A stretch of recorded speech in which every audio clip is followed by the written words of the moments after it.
Here we are, bottom of the Smash Mountain, and today I am joined by the new challenges of webcams and video. And as you can see, it's not perfect, but I'm so happy to be joined by the person to over, nope, this way, HitBox Cameron of the HitBox crew. Cameron, how you doing today? I'm doing awesome. I'm in Vegas and it's really hot.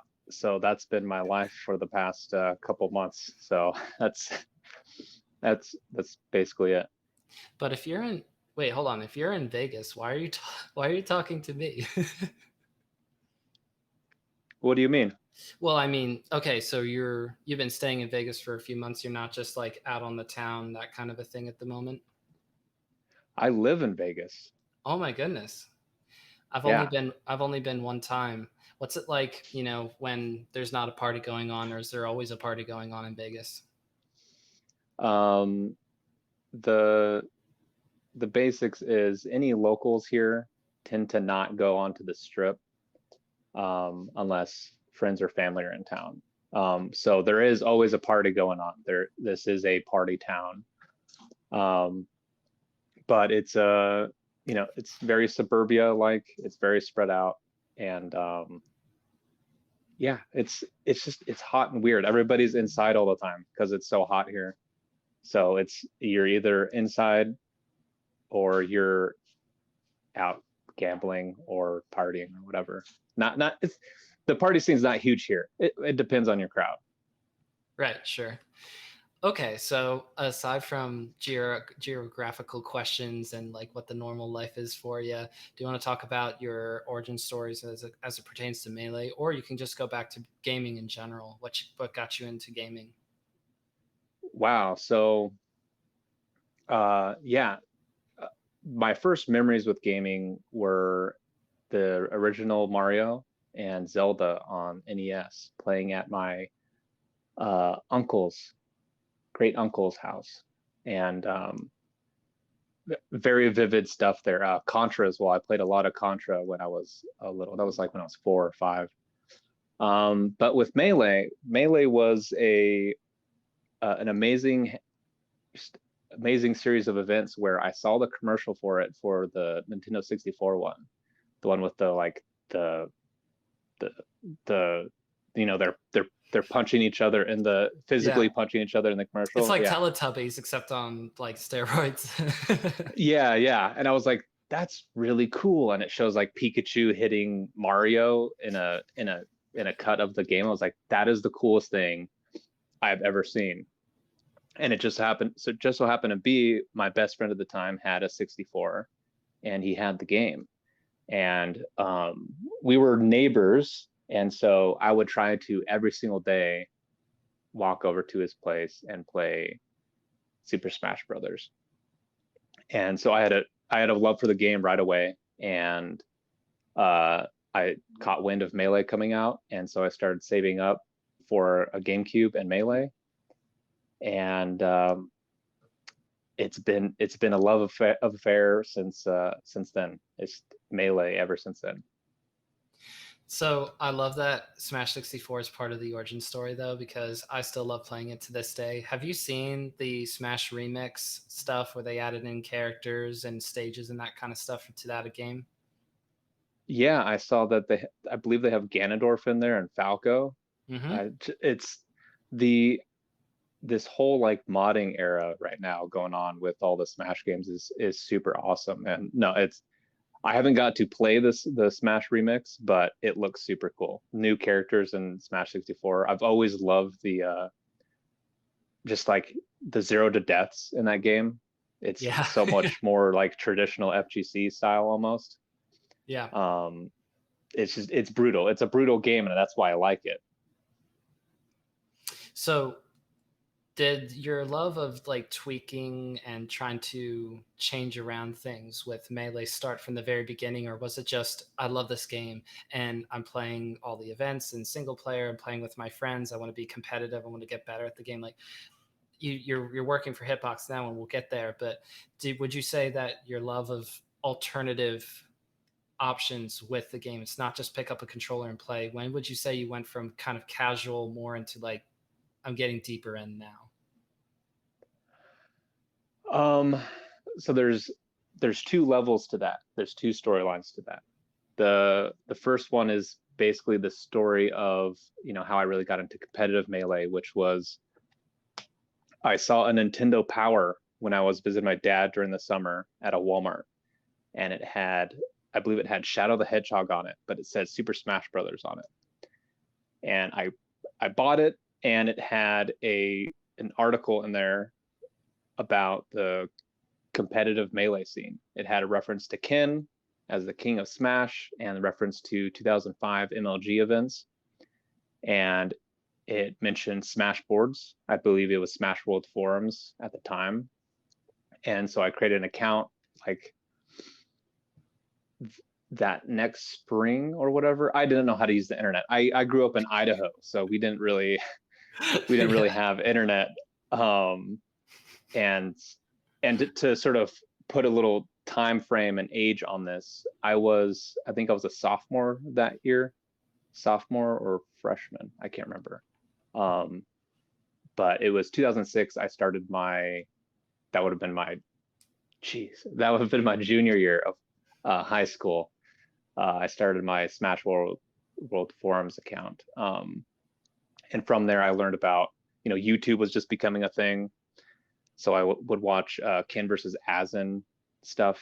And then I found the walk videos, the WAK Yes. videos on how to play Melee. And that sort of line just got me to really, really enjoy Melee. And my favorite player at the time was PC Chris, because when I was getting into it is when MLG 06 was happening, and PC Chris was on this rise. And so I was trying to learn all these techniques, and that's really, it like expanded my mind a little bit. Sort of realizing you can do all these cool things in this game. And then the other side of it is Smash wasn't my first competitive game. Halo was. And Nice. I played competitive Halo 2 and Halo 3. So with Halo 2, Idaho didn't have any internet really, but I had a couple friends who had broadband, and we would play online, and we would do gamebattles.net. We would do teams on there, and the closest city we had was Spokane, Washington, and we would travel there for free-for-all tournaments with that. And then when Halo 3 came along, they didn't have button remapping per se, but they had sort of presets. And I was the only person I knew at that time in my area, my group of friends playing and everything, that changed their button scheme. Oh, okay. Because typically, when you're playing Halo on the Xbox controller, you have to lift your thumb to jump and punch. And I didn't like that. But there was a preset called Bumper Jumper that I used, where it would put the jump and melee attacks on your index fingers, and then you had grenade and shoot with your middle fingers. And so that started a process for me, sort of figuring out ways to play better. And that comes to with like I played baseball my whole life up to that point too. So there was always sort of figuring out ways to improve your craft in any sort of way possible. And yeah, I guess I think that answers what you're asking. Yeah, it's almost as if at the, sort of like in the middle there, towards the middle of when you're in school and you're just younger and you're learning how to do everything, that you're already starting to do a little bit of experimentation, because there's other people who are like me. I have yet to pick up a controller that has been modified at all, or a rectangle style controller or anything as of now. Hoping to get one of them at some point, but and try my hand at like one of those controllers where like everything's sort of like the sticks are notched and everything like that. So Yeah. but for now, like I haven't even gotten into any of that because I don't like play so seriously that I feel like I have to. But it's cool to hear Hmm. how you get to a certain point and you're going, I would just want to do this better. There's got to be a better way to do this. And part of getting better is you saying to yourself, how can I change my controller scheme? So Yeah. very cool to hear about that. Well, And and I can add to that too, yeah, go ahead. a little bit. Um, Later on in my melee career, if you want to call that, uh, I started using claw grip, where I experimented with it, where my Mm, index finger was my face buttons, and I just kept my thumb on C stick because I wanted to do instant up airs easier with Captain Falcon. Um, and before that, I used to do everything with uh, my left index finger. So my teching, shielding, any of that was all my left index finger. And then I sat there one day and I was like, can I spread out the work to make it more efficient? Because why am I thinking about that? I don't know. But um, so I started spreading the work with both of my trigger fingers. So I was already naturally inclined to sort of, think of that process. And I don't know, like I said, it could have been like the baseball stuff. It could have been many things, but I know I've had a tendency to do that. Like I said, with Halo, it started there. But yeah, obviously I play on a Smashbox now, and uh, I've always had that mind of how can I play efficiently, I guess. so you probably didn't go straight from like finishing up high school to immediately getting a job at Hitbox. So what happened in that time frame, and what was your relationship to melee and gaming like at that time? Yeah, so I graduated in '07, which was a pretty big year for Melee, especially because everybody was excited for Brawl that was coming out the next year. Yep. I didn't compete in any Melee events before Brawl. The only Melee event, because I didn't know how to use the internet. I only knew how to use MySpace at that time, and using a forums, I had no idea how to look for local events, and so I'm in North Idaho, and the closest event I could find was Portland, which is like an 8 or 9 hour drive. And I remember asking my mom, "Hey, can I go to this event?" And she's like, "No, you got baseball." And I was like, "Okay," and like didn't think about it. Um, I find out later when Brawl comes out that there was a local scene in Spokane, Washington, to me, and that was like a 30-minute drive. So that was really really cool. And so Brawl came out, super excited about that. Went to our my first event with some friends, like that Saturday, not like a week maybe of the game being out, Mm. and I was like easily the best player out of my group of friends, and I went 0-2, and I remember my best friend at the time, he's like, "If you can't win, how are we supposed to win?" um, and what was great about that for me was like I got addicted right away. It's like I saw that there were other people better than me, and I saw how fast they played, and right away I wanted to get good at the game. So, you know, being a 18, 19-year-old kid, uh, trying to figure out how to get good at Smash Brothers in a town of 3,000 people is really difficult. So I did a lot of traveling. Eventually, uh, as we know, Brawl started dying down a little bit, and there were a bunch of stubborn Melee players in Washington still. And I would see Melee at all the Brawl events. And so what I started doing was I picked up Melee again. And by the was it end of 2009, I had just completely dropped Brawl and was playing Melee. And from there, I practiced quite a bit. I was still like I didn't know who I was going to main, but I played a lot of Falco. And then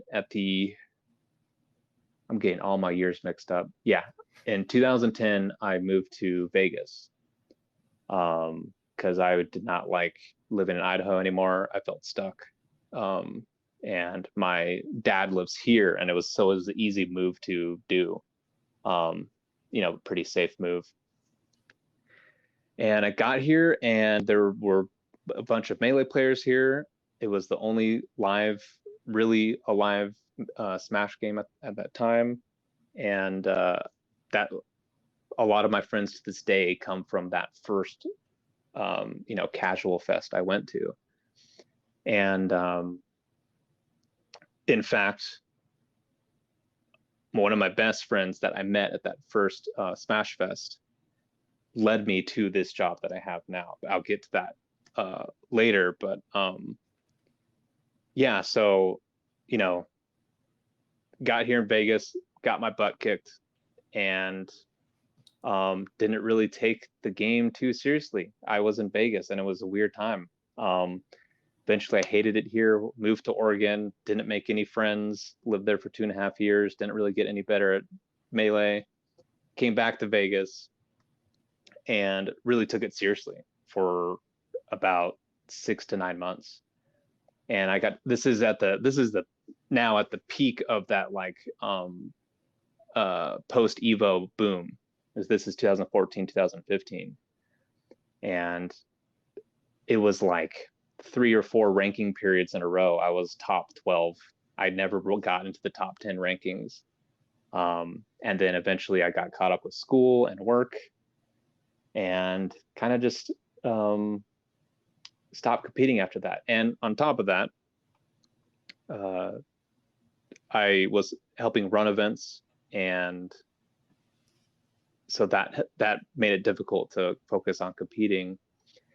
And in addition, I have a broken wrist. I broke my wrist my junior year of high school playing baseball, and it didn't really bug me so much playing video games until I took Melee very seriously when I moved back to Vegas and was trying to get ranked, to the point where I switched, because Captain Falcon's my main now.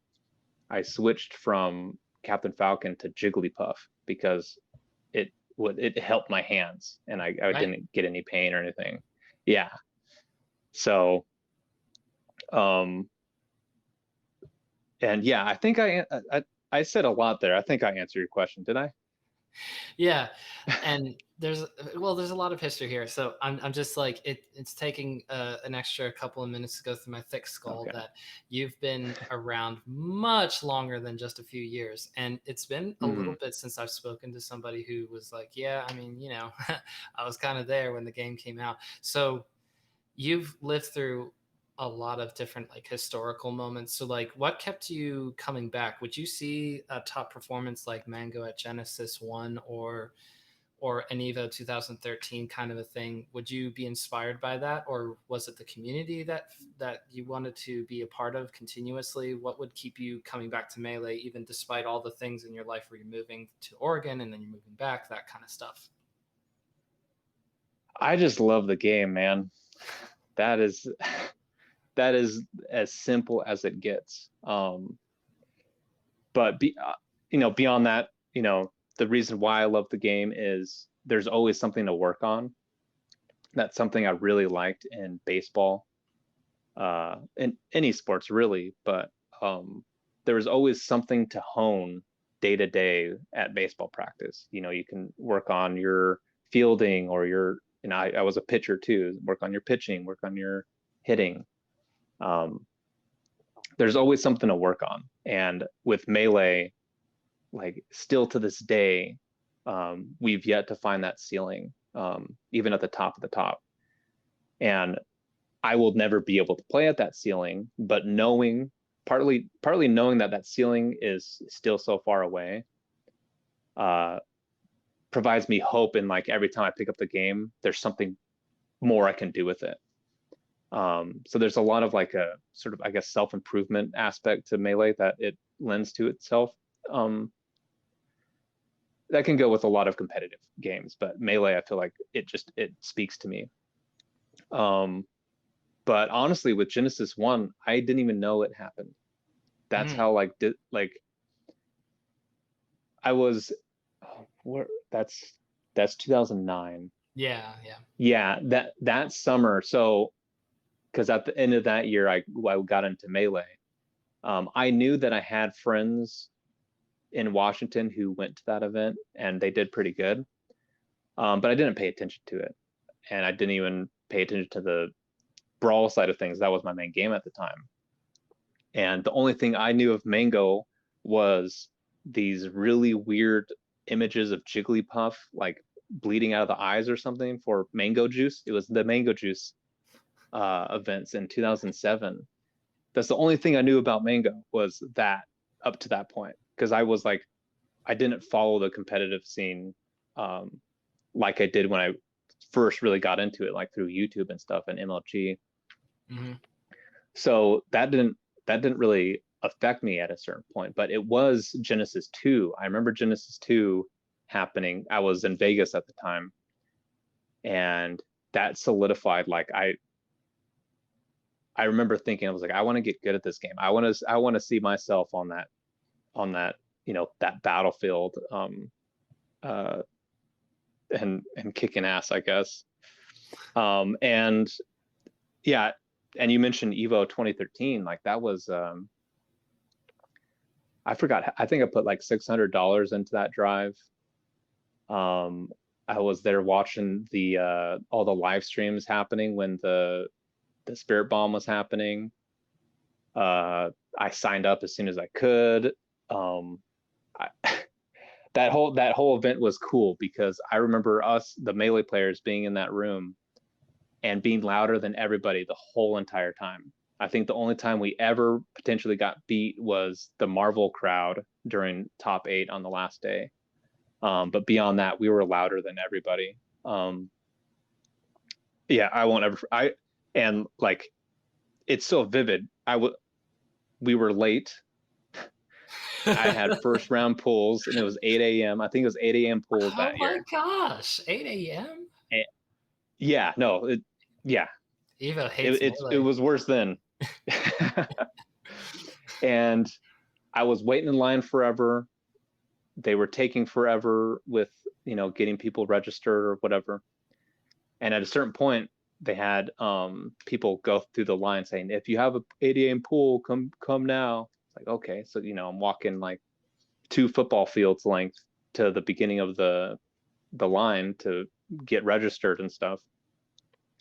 And like the very uh, shy and introverted person I am, my guy's waiting for me at the setup, and Samus Claire from Mexico. I forgot his tag. I'm so sorry.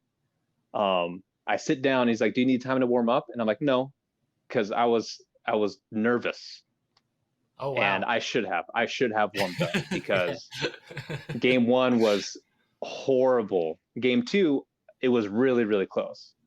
Um, I should have warmed up. I would have done pretty well. Uh, but yeah, I will always remember that. And just the top 8 at Evo 2013 was just there was nothing to that point in my life coming to gaming that beat that. But now like being at the Evo finals, the 2019 was pretty cool. Nothing's beaten that. And Melee wasn't there, uh, sadly, was it?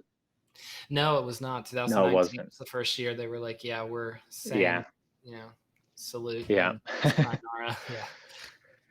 But yeah, it was the love of the game, man. That's what it really is. Hmm. And it just happens to be that there's cool things that happen, events and stuff, and the cool people I've met that really just make sure it doesn't leave my life. I think that's what that does for me, is making sure it doesn't leave my life. But I always go back to it. One way or another. And it is interesting Yeah. once you have enough people who are friends, you're friends with, that are part of Melee as well, and everybody just kind of takes turns dragging each other back in a little bit. Does it feel like that Yeah. sometimes? Yeah. Yeah, absolutely. Yeah, I remember trying to get all the old school Vegas players to join in on that big wave after that first Evo. and none of them wanted to, but then they saw how many people were showing up and how much money was involved, and it's like, all right, yeah, come back in, man. It was super cool. And part of that was the documentary. So you're watching that probably around the time that it comes out, and they're doing the spirit bomb stuff in the last episode, and the kind of like a recap of Evo 2013, and you're just going, I was there, I was part of history. Yeah, Like, was that yeah, like, you felt proud watching that, I'm sure. absolutely. Because I remember the CRT scare that happened the day before Evo. They didn't have any CRTs. Um, Wait, they were going to put it on HD TVs or monitors? they they they didn't. They just didn't have enough CRTs to run Melee. They Oh had my they were gosh. going to run it on CRTs. Yeah. So there was like, I wasn't able to be a part of this, but a lot of people from Vegas and a lot of people who came into Vegas for Evo had CRTs with them, and that helped with it. Nice. Um, and be part of the cancellation scare with Nintendo. I remember that. I remember posting as much on social media and stuff about that stuff. Yeah, man. And I remember because Armada went to that event, but he only went if Android would be able to go too, and so that was that whole donation drive for them. And I don't know why I'm bringing this up, but this is like so vivid. It's like I remember Android being really down on himself, like off to the side, um, because he didn't do as well as he wanted with the event, and he felt Mm. that he let people down who donated. I remember just like telling him like, "Hey, you did an awesome job, and I guarantee you, everybody knows you and knows you're a good player now because of this. So think of that." I like to picture Yeah, all of the like Armada Android and the rest of all the brothers, that they're just extremely competitive. It seems to be that way anyway.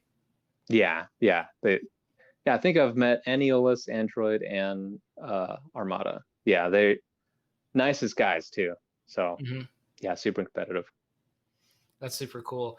So you just have so many like fond memories of that event, and it's probably hard to top it. But you said there have been some other events that you remember really well. So through the boom, through the doc kids all coming in, when Melee was sort of peaking to around 2016, 2017, like where are you at that time? 2016, 2017. I am entering one of the not best parts of my life. Mm. Basically, in 2016, I worked myself too hard. I burnt out because I was working full time, I was going to school full time, and I was uh, community managing for the Vegas Smash community, and I was running events, and it was just too much for me. Um, so I was getting really just down on everything regarding that. And then it was my mom's 50th birthday that year, and that summer, and I had asked time off from work, and like 2 months ahead of time. And then basically 2 weeks before I was going to leave, my boss told me I couldn't go because I was in Vegas and my mom is in northern Idaho, so I have to take a trip for that. And basically what I did is like, okay, well, I'm going to quit. And that sort of started this like spiral down, and try to keep it as short as possible, but trying to pay bills, do Uber and Lyft. I eventually start working at Amazon, and yes, it is basically as bad as people say on the internet working at Amazon. It was, I'm Um, sure it was bad then. I just can't imagine even now what it must be like. Everybody just gets more and more stuff shipped to them instead of whatever. yeah, I feel bad for anybody working for Amazon right now or in 2020 at all. And I had some health issues, had to go to the ER. Um, but eventually I got a job in the spring of 2017 and really started my up and up. So going into 2017, as well. I was trying to find ways to make money. And what I was, or at least do something, because I was not in a positive mindset. And I was already friends with Dustin and Sean from HitBox. I had met Dustin at a Melee event in 2015 or 2016, and we had hung out quite a few times. And I had my wrist problem, and so I had tried out Smashbox quite a bit before then. And in 2016, I got my Smashbox to do things on, and going into 2017, I was providing input on it and everything, and I was offering myself to them. It's like, if you guys need any help with Smash stuff, I know a lot of people, I have experience running events, all this stuff, just let me know. So it's like planting my seeds with HitBox back then. And yeah, there's a bunch of stuff happened at the beginning of 2017 dealing with HitBox that we could go into if we want to. But yeah, I was kind of distant from the community at that time, but I was practicing on Smashbox whenever I had the free time, and that was kind of rare because I was working 10 or 12-hour shifts at Amazon, and then I had part-time school that I was trying to do at the same time. That's like 6 or 7 days a week at Amazon too. So yeah, that's what I was doing. Depressing. But there's seasons of life that are like that, right? So obviously it's a time that you can look back on now and be like, I'm glad that's over. Do you feel like Yeah. do you feel like there was anything in your like leading up to that point that you kind of looked back on during that time? Or were you the kind of person that was just looking ahead and saying, it's not going to be like this forever, there's something good coming around the corner? Like, what gets you through those kind of times when things are really rough? That's a really good question. I'm not a I'm not a look backer. I don't go to my memories or the past very much, which I have a bad memory, so that might help it, or that might be the reason why. Yeah. You're not sure which. Yeah, so I don't know which leads to what. So I'm more of a future seer. I see, okay, this is what I need to do to get through this. And just the act of and this is kind of a negative aspect of my personality, is even the act of thinking through the process of what I would have to do to get better makes me feel better. So what that leads to is a lot of procrastination, if I'm going to be completely honest. Yeah, no, I feel that. Because I feel that. Yeah. if I can think through it, it's like, okay, it's been done then. Like, my mind feels like it's been done. Yeah. But yeah, so that's what I had to do. I had to do a lot of, okay, steps 1, 2, 3. Okay, I need to focus on these 3 things only. And then I can get through, this month, and then, or, whatever it is, or like, okay, I need to really work on my resumes because I need a new job. This is the one thing I'm going to focus on. And it's actually helped me out quite a bit, is like, I've learned to sort of, partly due to that time period, but over time in general, like, learning to sort of bucket the things I need to get done in order to move forward, helps me out a lot. I'm a very, like, I got to think through stuff and I got to do stuff. And that's how I feel good about myself in general. I'm one of those people that can be a workaholic, and it can be very dangerous. Yeah. I have to, like, basically turn off my notifications on my phone whenever I get home from work. And I don't check my phone for any social media stuff on weekends, just to simply keep myself away from anything that would make me work anymore. Because I've already done it with HitBox before. I've spent way too much time doing things that don't need so much focus on, like, especially during the beginning of quarantine, at the beginning of the pandemic. I believe I got COVID at the beginning, and so that was a really bad week. But after that, the 2 weeks or so, like, yeah, 2.5 weeks, I spent just alone. I got so much work done. Was it really important work? Not really, but Clutter stuff, right? Like stuff that you yeah, would always say, I mean, when I have time, but who has time when yeah, you're working 12 hours a day and yep, almost 7 days a week consistently? I very much understand that. And when Ultimate came out, it was 2018, right? That was December 2018. So I don't know what I got hmm immediately afterwards. I don't think it was COVID. That wasn't a thing yet, but I had this really bad stomach bug, and I think it was the combination of how hard I'd been pushing myself at my job that I had at the time, that after the stomach bug went through me, it took me almost a month to go back to work because I was so exhausted. Like I would try wow, once a week to go in, and I would walk around in the warehouse for a little bit and go, I feel like I'm gonna fall down. So like then I would go home and I'd be like, I don't know if they were nice about it, but just like I ended up yeah, looking back on it even now and going, I was just burnt out. That's what it was. It wasn't necessarily something that was wrong with me per se, other than my unwillingness to rest more, to try to take care of myself more. I was like, yeah, I'll just work my way out of it. And that was a bad spot to be in. But you go through these experiences and you learn things about yourself, right?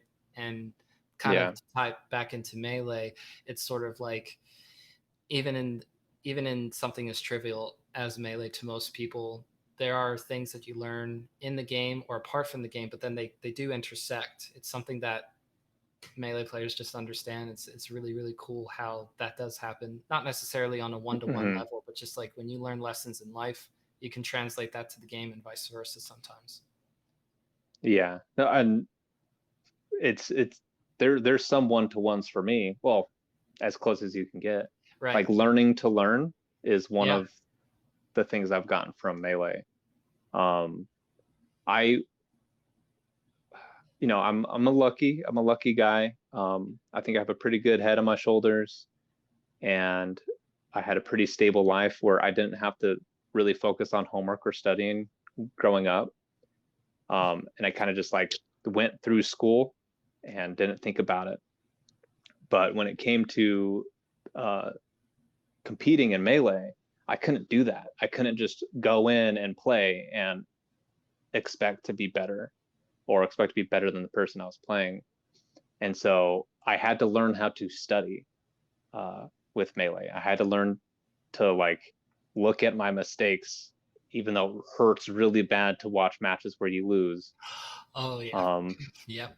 and I finally like started like taking real notes, outlining and everything, and really try to parse everything out. And that's one of the things I've learned from Melee is that I really like um, sort of the coaching, training, teaching aspect of competition. Sort of not necessarily empowering myself because that kind of it feels cool, but being able to empower others to become better just is feels really good to me. So, I mean, this is great. I really appreciate you being willing to talk about. I mean, it's not necessarily like the deep down kind of sad stuff, but just sort of like how you've been able to look back and see all the progress you've made, even if it hurt to go through some of those stages of life. But I'm interested in hearing, not to draw too much away from you yourself, but also your story as it Mm-hmm. pertains to Hitbox. I want to make sure that we have time to get to that because we've been going for almost 40 minutes. I want Oh to make sure wow. you get to, yeah, I know, right? I want to make sure that you have a chance to talk a little bit about your experiences there. And I have some questions about it, but I just love to hear how you were talking about knowing a few people from Hitbox already. You'd been playing on the Smashbox because of your wrist. And at what point do you go, I just want to work for Hitbox now? I don't think I really it didn't happen until basically it happened. Um, Hmm. because what because I liked the controller, I liked the Smashbox. It allowed me to play for hours on end for the first time in years. At that point, it was 20 minutes before my wrist would start hurting. Hmm. Um, with a GameCube controller. So yeah, going through 2017, obviously I get a lot of experience on the Smashbox. I help out with some events, but I kind of like, I don't run any more events at that point. And I think it was, oh man, there's so time, man. I went to Dustin. He's one of the co-owners of HitBox. I went to his 30th birthday, and that was a really, really fun event. And I got to like really, yeah, Yeah. I got to really interact with the brothers Dustin and Sean, and sort of the community of people in the FGC here in Vegas, and sort of like vibe with them basically. And that was that was a wild party. I didn't drink at the time. I was abstinent on alcohol for about a year and 3 months, and that was during that period. But there was a drunk person there, and they were not being nice, and eventually it was leading to physical altercation. And so I stepped in and I like threw them down on the ground and held them down there. And I'll always remember their comment. It was like, I didn't realize you were so strong. And I was like, I carry CRTs every weekend. Of course I'm strong. Because I was a Smash guy of the group. I was the melee guy. So I owned that part.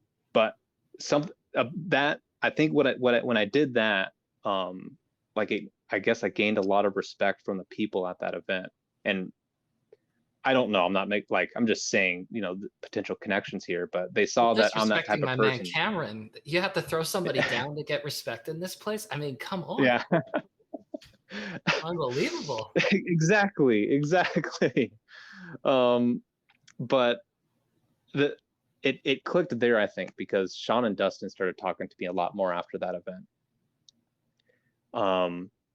And especially because they were developing the Smashbox at that time, and they were going to do the Kickstarter soon. And yeah, so going to 2017, I'm playing on it a lot, talking to the Huffer brothers a lot more, Dustin and Sean Huffer. And it just gets to the point where they realize that I am somebody that can help them out. I do know a lot about Smashbox, and I know a lot about Smash, and I have a lot of friends in the community, or a lot of people I know too, just in general. Right. And so they invite me to do to help with the booth at Evo 2018. And this is the first booth that they did ever, or first official booth. And there were a couple hitboxes, and there was a Smash box, and I was there. I was only told to do 4 total hours over the weekend, 2 on Friday, 2 on Saturday, but I think I was there for like 16. So that was the clicking point. That's the clicking point we're talking about. Is I realized that I liked the idea so much of the controller, and I liked teaching people about it, and talking to people about what it means to change controllers, what it means to like look at the game in a new way, a bunch of stuff. I realized and it must have really shown through, because like I said, that's when it clicked for me. I was like, okay, can do this. This is something I would want to do. 2 weeks later, they give me a call like, hey, you want to go out for brunch tomorrow? We have something we want to talk to you about. It's like, yeah, of course. And I'm thinking, okay, yeah, they're going to hire me or whatever. And they did. They were like, at this time, I think Gravy was just about to announce he was retiring. So they needed somebody on the Smashbox side anyways. And they knew I knew a bunch of tournament organizers and a bunch of people. So I potentially had contacts that help them with like sponsoring events and stuff. And just help with like general Smash community stuff. And yeah, they added me on as part-time, just sort of help with general Smash community stuff. And I've grown into a lot more than that now. My technical title is community manager, but we're still a small company, and we do a lot. We have 3 controllers, and I do FGC and Smash stuff. I I tap into a lot of different communities. I'm all over the place, and yeah. Why does it feel like Hitbox sponsors every big event? Because we want to. That we do. Like we Let's try to. go. Um, that's been the thing for Hitbox for a long time, and I've told this story many times, and I love telling it because it really shows what the type of people Dustin and Sean are. Back before the Hitbox, the original Hitbox was a thing. They hosted events in their garage every Tuesday night. No, every Wednesday night. And it got to the point where like 80 people were in their garage every Wednesday playing fighting games. Yeah. That's probably not a big Like, garage. no, it is not. It's like it's technically a 2-car garage, but it's one of those 2.5 or 1.5s, and there's a bunch of stuff around for storage. Oh 80 goodness. people. And they were running some like high level streams. They had hand cams on stream in 2010. That's cool. That's cool. They were using they had this Mad Catz controller connected to the PC, and that's how they would control their stream. So you know how like streamers nowadays have like their stream decks to press the buttons? They were using a Mad Catz controller.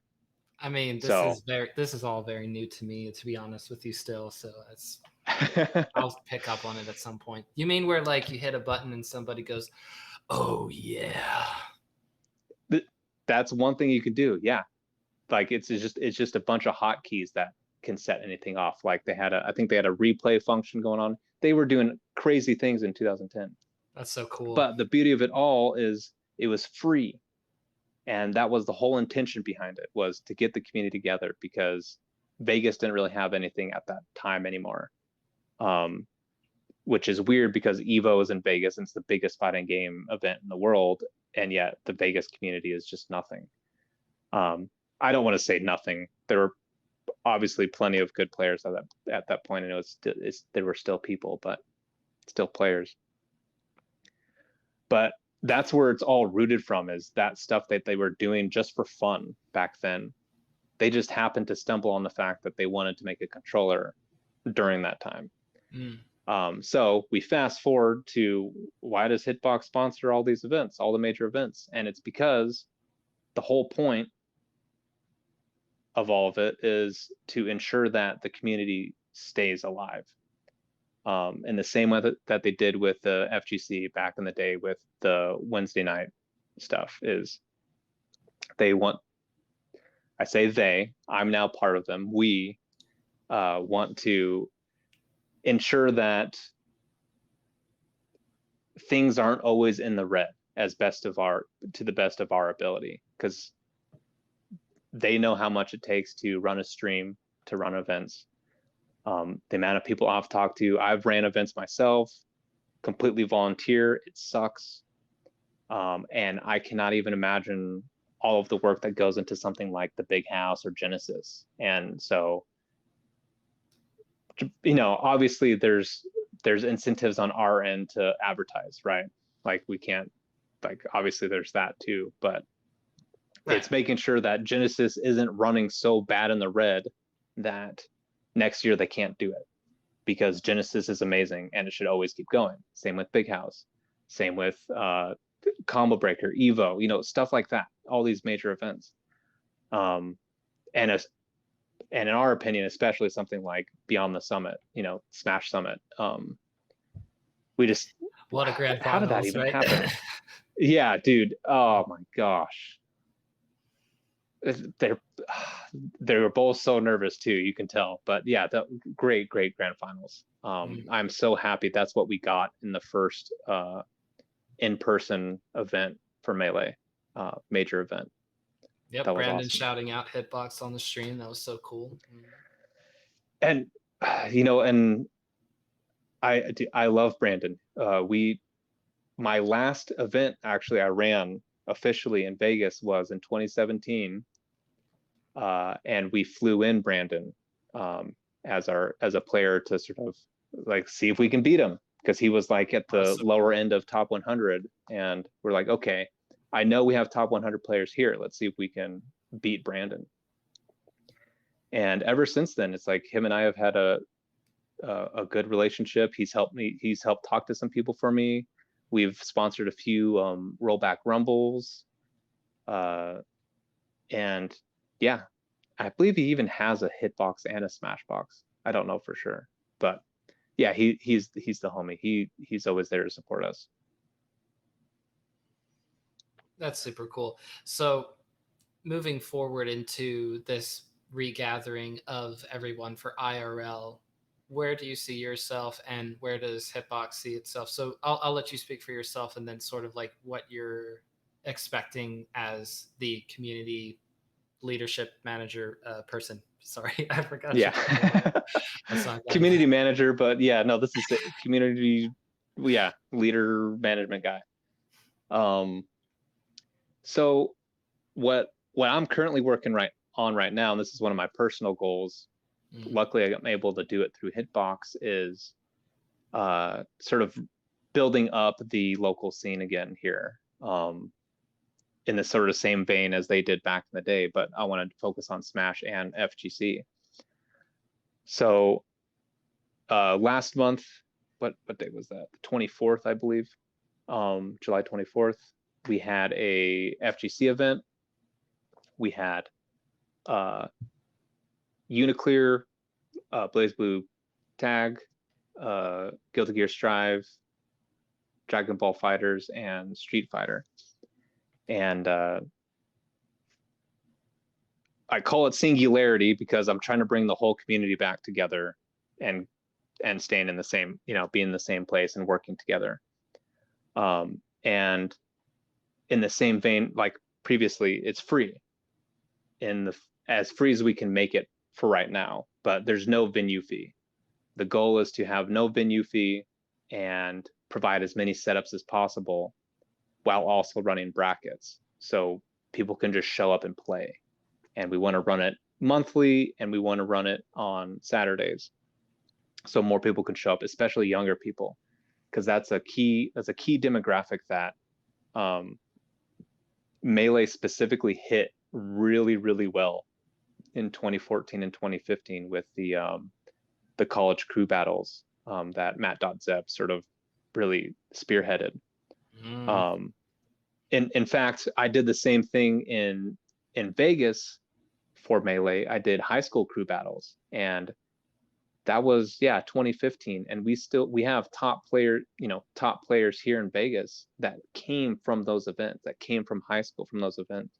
Oh, that's so really I've cool. seen what it looks like on the mass scale and the local scale, bringing in younger players. And so the goal is, free venue, lower the barrier of entry for everybody, as many setups as possible so people can play casuals and friendlies as much as they want, and eventually set up a sort of high school circuit or whatever for some specific games, and the top ranked players of those games in the high school get free entry. Like, it's completely free for them to enter the monthly events we do. And I want to do that for Smash and FGC here, because I just want to see, I want the games to continue to live, especially Melee. That will always be my game. And hopefully, being community manager, that includes, that includes specific games, that includes the local community we have, but that also includes everybody who has any of our products. And that's kind of I kind of have like a unique position compared to a lot of community managers I know. I think I don't want to speak too much on that, but because I have to balance 3 different products and demographics from Smash and fighting games, and that's one aspect of it. But then I have the local community that I deal with, and then I also try to deal with specific games. There's a lot going on. So when it comes to future stuff with Hitbox, it's all over the place. There's a lot I can go into, but really that idea that we're doing here in Vegas is what I want to try to apply that to other communities, and especially communities where we know we have a bunch of hitbox players or we have a lot of friends that we want to sort of copy paste that to other communities. And one of our goals is we want I'm sure you're aware of Wednesday night fights in SoCal, the big FGC event. Actually, I'm not. I'm East Coast, so that's all new to me. Okay. Wednesday night fights was like the only weekly anybody ever watched on stream. It's gigantic because it's in SoCal, it's in LA. And so anybody would show up to that. You have commentators like Sajam. That's where they really hone their craft. You even have Vegas players. That's where they would go. They would go to Wednesday night fights to show how good they were. We basically want to try to be the Wednesday night fights, period. What it used to be, at least. Obviously, Wednesday night fights has something to say about that too, because it's not like their brand has disappeared or anything, but things are different now. Going into the potentially post-COVID era, there's a lot up in the air, and I think good net code for some games will change how everybody approaches things. I think everybody being in quarantine and being online so much and really hopping into Discords really is going to change how a lot of groups do things. So I guess what I'm speaking to is there's a lot of potential for growth and creativity right now within the Smash and fighting game communities. And it's really difficult to tell where that's going to go. But there's going to be some genius ideas out there, and they're going to just spread. And I think it's going to be very healthy for both communities. And that's something that I really appreciate you trying to do, is like approach it from not just a let's help out Melee thing, which I'm emotionally interested in happening and popping off, but Yeah. Really there has to be a certain amount of teamwork for fighting game community as a whole, that if one group is doing well in particular, that ultimately it's like the water rises for everybody else. I don't Yeah. You get it, but like that is really cool to hear about. And like I just don't have the bandwidth to care at all about any other fighting game other than, well, and some people don't even call Melee a fighting game, but the whole idea is that I just do not care. So I'm so happy that you do. And yes, Hitbox has a unique opportunity of saying we don't make controllers just for the traditional fighting games. We don't make controllers just for Melee players. We make controllers for just about any game that you want to have excellent control in.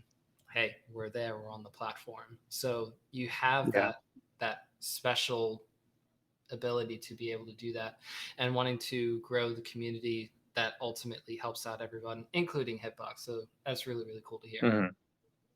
Yeah, the long of it is, the longer and stronger the community is that we're selling controllers to, the longer and stronger we're going to last, right?